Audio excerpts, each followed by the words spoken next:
Hello, and welcome back to another episode of me making stuff. So I already recorded the audio for this, the voiceover, and I was set to publish this video earlier today, but when I was writing the transcript last night, I noticed that I kept saying the word and. Like anytime I started a new sentence, I would say and. So I was gonna make a joke and say, if you hear me say the word and, take a shot. But after sleeping on it and thinking about it this morning, I got too self-conscious about it, and I had to re-record the audio. I just couldn't do it. So that is where I'm at. When I was working on her hair, in the sketch, you could see that it was a low bun, but because I'd also changed the bonnet as per my reference photo, you couldn't see the back of her head. So I ended up changing her hair to have bangs and then 2 front pieces. And one of the things that I struggled with the most was drawing the lace, because I was too caught up with wanting the lace to look like lace rather than just using my reference photo that it wasn't turning out how I wanted it to look like. And that was one thing that I struggled with in my drawing classes. It was that I would look too much on my canvas rather than my subject. And my professor always said to always look at your subject and try to minimize your eye contact on the canvas. So I went to Coolers to pick out a couple pastel colors because I knew I wanted to use pastels, but not what specific colors I wanted. So I used yellow for the roses, and then at first I wanted to use a light brown for the bonnet, but I ended up changing my mind and changed it to a burgundy red color for the contrast, and I ended up using the brown for the skin tone. And then at the end, I didn't include a clip here, but I changed her hair color to a gray color. Now I'm looking for a pre-installed font that would hopefully capture the vibe that I was going for, but ultimately I ended up hand lettering using my trackpad a couple different styles, a cursive one, like a hand lettering one, and then all caps. And then I tried to be more intentional about it and make a round monoline hand lettering font. Then I fine-tuned it and removed some of the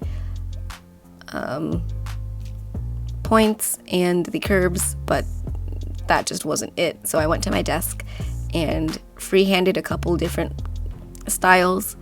I tried a hand lettering style with a capital letter combination that did not look how I wanted it to look, but ultimately I settled on this freehand style that I did. So I fine-tuned it, removed some of the points, edited some of the curves, and changed some of the strokes to make it look more fluid and look more like a hand-lettered style.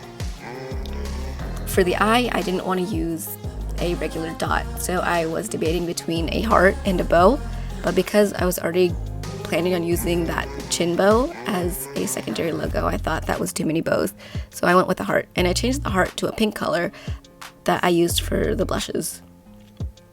Then towards the end of the process, I decided to change the brush strokes to be tapered instead of monoline. And I wasn't sure between those two, so I had to send a side-by-side photo of them, and I sent them to my boyfriend for him to decide what he thought looked better. And he decided on the tapered brush strokes, so that's what I went with. So once I changed everything, I also changed the shapes, the colors, to make sure that they fall within these strokes. And I also played with the weight of the strokes to make sure that whatever was out the outside edges of the logo were a thicker weight than whatever lines were on the inside of the logo. I also wanted to include some kind of pattern for the packaging. I thought that this would be a universal pattern that I could use, but after looking at this video and thinking about it some more, it just wasn't universal. It was more towards a specific, let's say, product rather than the brand itself as a whole. So in the pattern, I made these 3 basic designs and then pulled single elements from them to use throughout the pattern too.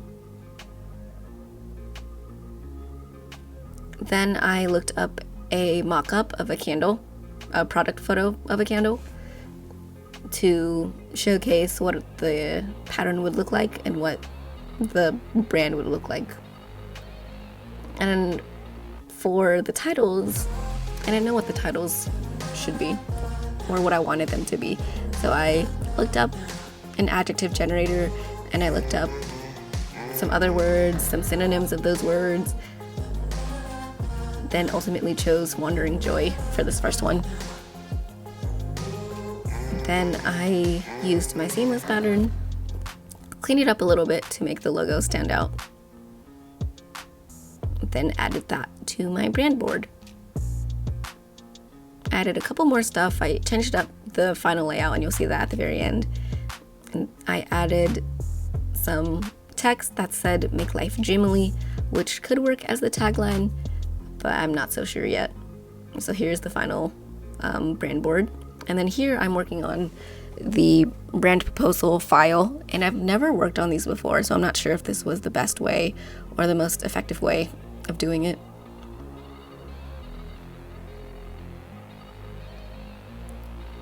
So it's just a speed run of me adding all the elements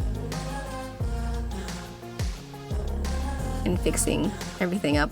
And I didn't add the copy until after I was done doing the designs. Here's the final look for the brand proposal, and I'll read to you my little write-up about what the brand is. Dreamily is a candle brand that leaves lasting fragrance on your wardrobe. Unnecessarily washing your clothing frequently can ruin the quality and longevity of your items, so these candles are the go-between when you want to refresh your wardrobe, and you can enjoy them as regular candles too. So my inspiration behind this was seeing a lot of Lolitas in forums comment stuff like, how do I remove unwanted scents like cigarette smoke from my wardrobe? Even when they wash them in the laundry, the scent doesn't go away. So these candles are meant to refresh the scent of your clothing without the need of having to wash them when you don't need to wash them, and just add a lasting scent that removes any of the, or overpowers any of the other scents that you want to remove. As I said before, the brand pattern isn't really universal because of the symbols that I used. And in this slide, you can see that I ended up using the bow, so I would remove that and just completely redo this if I were to redo the project again, because this is more for a specific candle variation rather than the brand itself.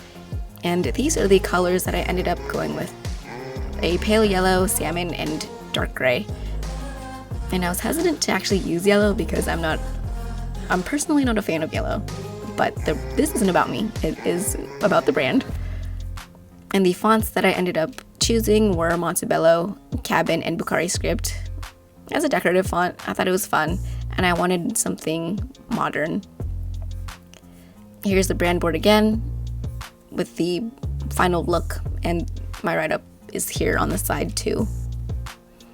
And ultimately, I am happy with how the project turned out, and it was fun working on it and editing the video and re-editing the voiceover. And hopefully this has inspired you to make something of your own, and I'll see you in my next video, whenever that'll be.